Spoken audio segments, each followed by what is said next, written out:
Hey guys, NJ here, and today we are looking at three flashlights from Lumintop. These are the FW series lights. Been around for a while. Two of these are newer models that have recently been released, and there's a big family when it comes to the FW series of light. They've been in development for a long time. What we're going to do is we're going to start off talking about the OG, and this guy here, the FW3A, is my all-time favourite flashlight and EDC, which stands for everyday carry. Anything that is an everyday carry is really a light that's qualified by one that can pretty much completely disappear into your hand. If it can do that, you can class it as an EDC. And these all run on 18650 batteries, and if I actually pull an 18650 out here and put it next to the light, you can see they're really not that much bigger than the battery itself, which is really quite fantastic that they managed to pack not just a ton of function from a light of excellent quality, but also an utterly incredible amount of power. This is a light that can do everything from what we consider moonlight mode, which is basically where we're putting one lumen of output through each LED. So we've got 3 lumens there, virtually nothing. And then we can go all the way up to this kind of power, which is a crazy 2800 lumens. Now, before we get onto these two, we are going to talk about the FW3A, which is my favorite. The scrubbing bar down at the bottom there is time coded. Timestamps are also in the description.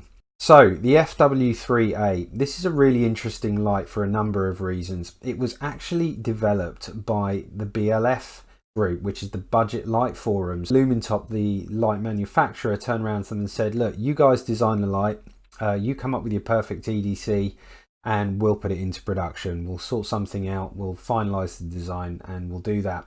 10,000 posts later, plus, I think, this is what ended up being produced, and I've got to say, you can tell that a lot of thought has gone into this particular light.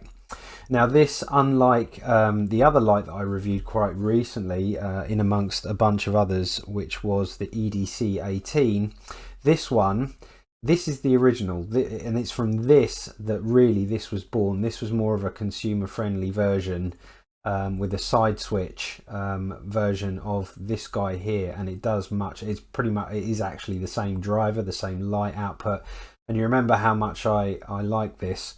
This was a really fantastic light, but yeah, this is a tail switcher, and it's an electronic tail switch as well, which means it's almost like, lots of people refer to this as being like a mouse button, and it really is.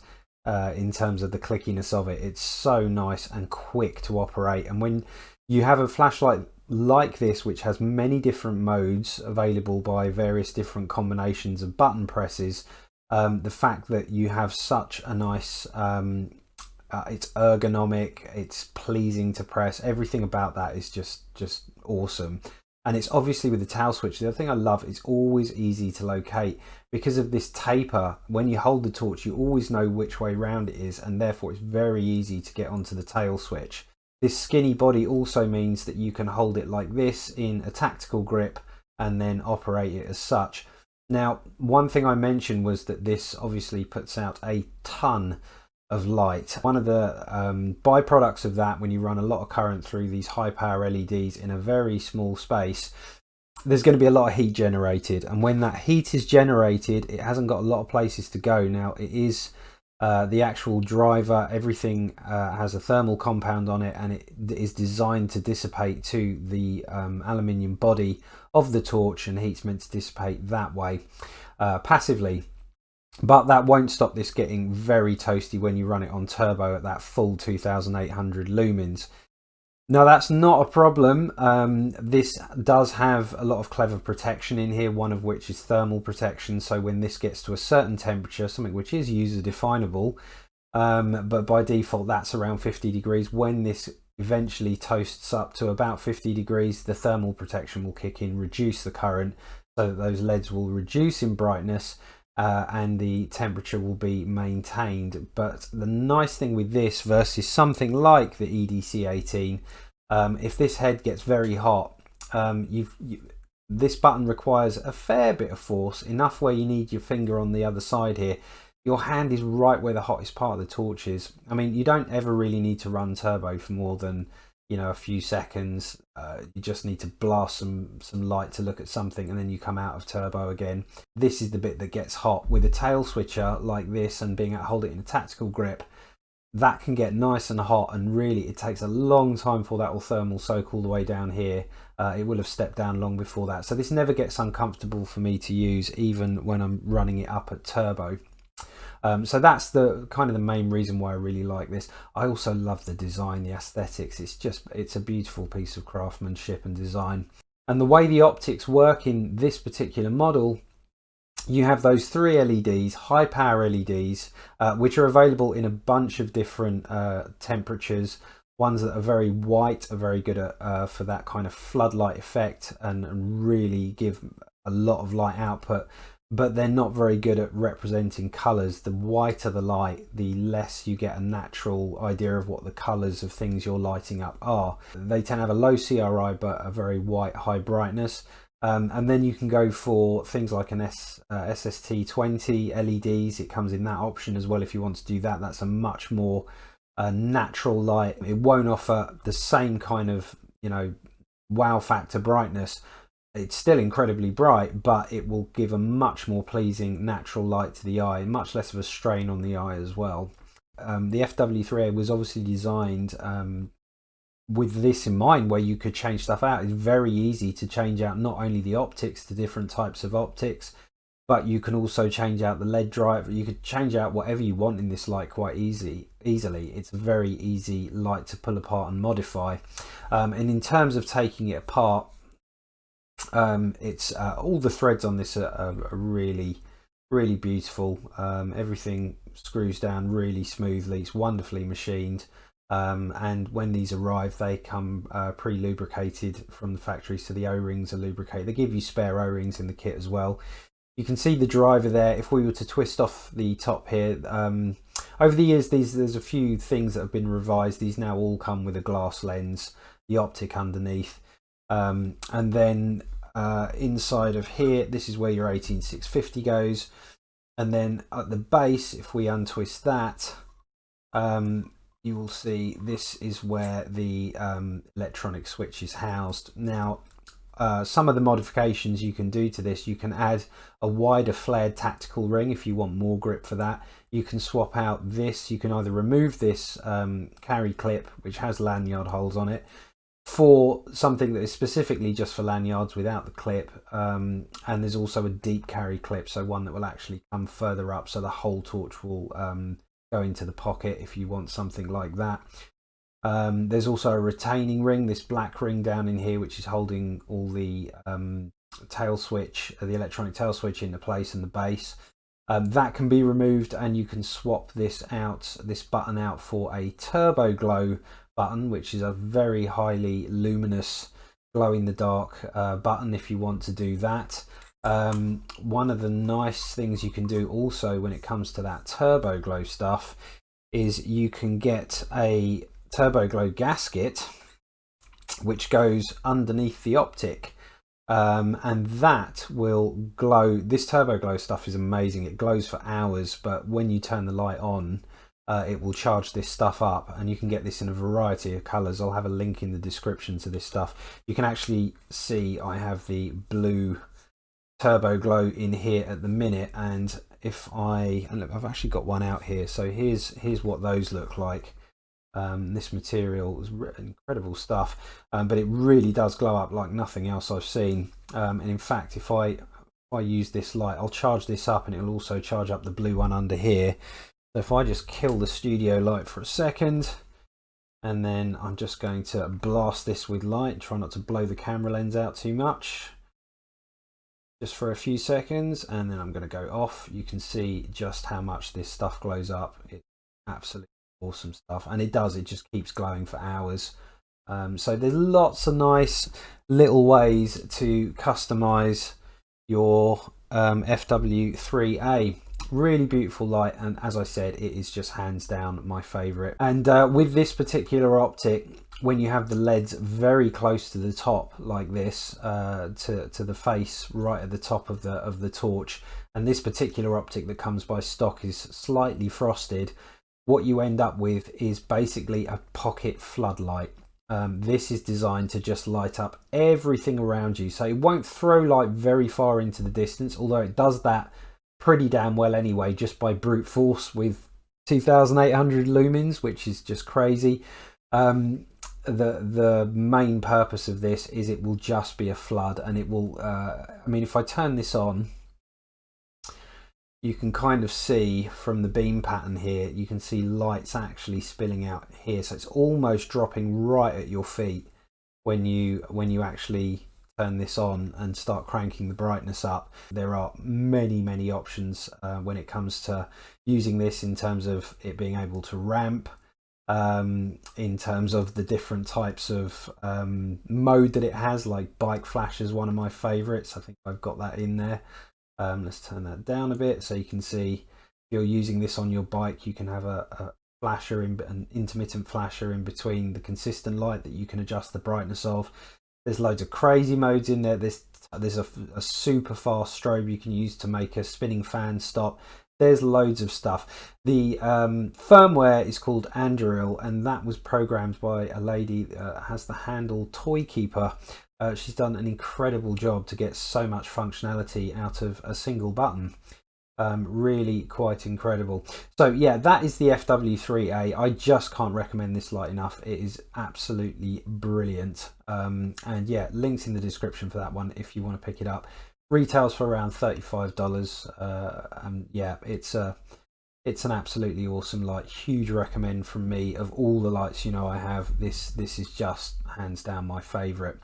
Now, as I said, the FW family is pretty huge, and they did bring out fairly recently two other lights.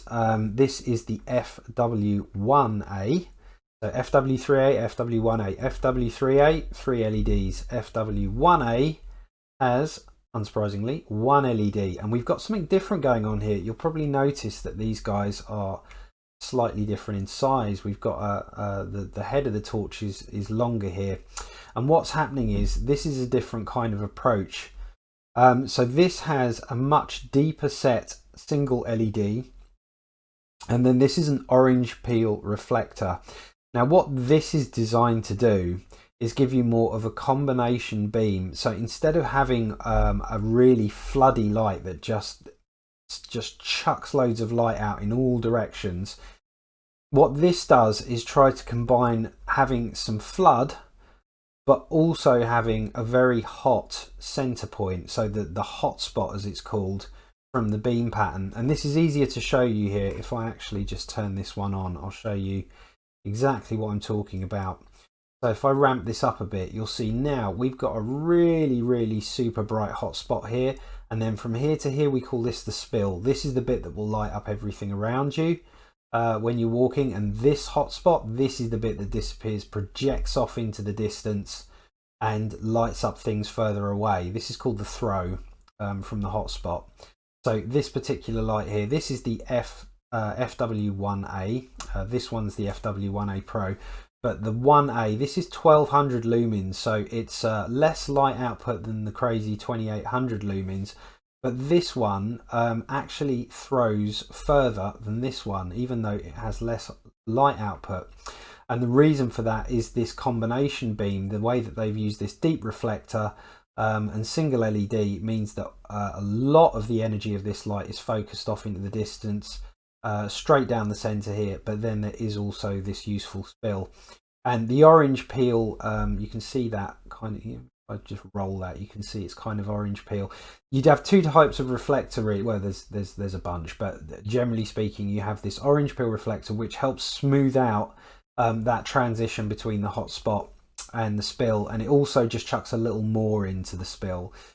So the orange peel reflector is quite useful to get a good combination beam. It's very popular when doing a combination beam. They did also bring out after that the FW1A Pro. Now I'm not entirely sure what this one was trying to achieve. You can see it's exactly the same in all but the LED, and if I can angle this just right, you might just see the 1200 lumen FW1A has that little SST20 nice warm light there with the 1200 lumen output.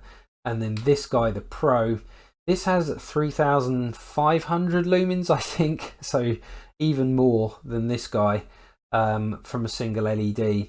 But what I found that was quite interesting when I was testing these is that just because you're putting these two LEDs of different power into the same engineered concept, the same reflector, the same orange peel reflector at the same depth in the same housing, you'd think you'd get exactly the same kind of beam profile and pattern as you would from this smaller 1200 lumen one, but at 3500 lumens you just presume it would project off miles into the distance, and you'd have tons of flood as well, and it'd all be great. But in fact, what I found was, interestingly, this one actually threw just as far, and it really came down to the size of the LED. This tiny LED in here, the SST20, was doing a far better job at just focusing that light straight down the center and projecting it off in a nice throwy way, and then having a really nice sharp usable spill. Because this LED in here, this XPL high 50.2 I think it is, it's so huge, and it's such a big light that the light is just not doing the same thing. And I can kind of show you this here, just on the low mode again. If I turn off the studio light and I turn this on to its lowest lumen mode, so there's 1 lumen, and you can see how focused that is, because at 1 lumen, even if I lift this up, I've got to avoid my light here, but even if I lift this up, so this is going further and further and further, we've still got that spot with 1 lumen, right? And this is at the point now where it's up sort of at arm's length here above my head, and we've still got that spot. And if I now turn on the Pro version with the huge LED in it, you can see this is far less focused. You can see there's much more, that not only is the hot spot wider, but you can see that it's kind of, turn it up a little bit, it's not even a very even temperatured light. You can see color variation in this as well, where we've got kind of a greeny yellow band around the center hotspot, and then a very light temperatured spill. So it's a very bizarre choice of LED they've put in here, or it just hasn't worked with this orange peel reflector at all. Whereas this one, if we turn this up, you can see how much nicer that is. Everything's a nice even temperature, and there's no kind of strange transition of different temperatures of light. So the FW1A is doing a far better job of keeping that spot really focused. And as I said, it's really interesting because the only difference between these two is the LED. So yeah, I found that pretty interesting. Now, I did test all of these against each other, and it came down to this. Despite having another 500, 600, 700 lumens more available on the FW1A Pro versus this FW3A, I found this to throw not only just as far, but do a much better, more even job of flooding light around the area. So out of these two, not only is this more compact, it's just as bright, and I really mean that. I have mentioned before in other videos, light doesn't scale in a linear way. The higher you get, the more you have to start chucking in bigger and bigger numbers to see a perceivable difference. And yeah, that extra 700 lumens that goes into this one, it's almost barely noticeable. To me, I couldn't really tell at all. In terms of throwing, this one does every bit as good a job in terms of what it's reaching as the Pro, and it also won't get as hot as this one will, so it will hold its turbo for a whole bunch longer. So this one's a bit of a confusing one for me. I mean, maybe there's a middle ground in there that you might like, and the Pro is the one that you want to go for. But for me, it doesn't flood as well as this, and it doesn't throw as well as this. It's kind of got the worst of both as opposed to taking the best of both. It's still a great light. We're really nitpicking here. I certainly wouldn't be unhappy if I had to go out with this. It's still got a ton of power. It's just, for me, both of these do their specific jobs better individually. When it comes to that really nice walking light that gives you good throw to punch off into the distance, really nice light around you, FW1A, I think that's a real winner of a torch. Really, really good purchase. My favourite floodlight to just, it's got the wow factor. It still does a very good job of throwing that light out, but it does so by brute force. This is my hands down my favourite, the FW3A. Okay guys, that's going to wrap it up for this one. I do hope you enjoyed the comparison between all three of these with the Beamshots. I will have links in the description for all three of these, and I am going to be doing and releasing very shortly after this one a complete hand-holding guide to the Anduril firmware, so I hope you come back and stick around for that one. Until then, take care, see you in the next one.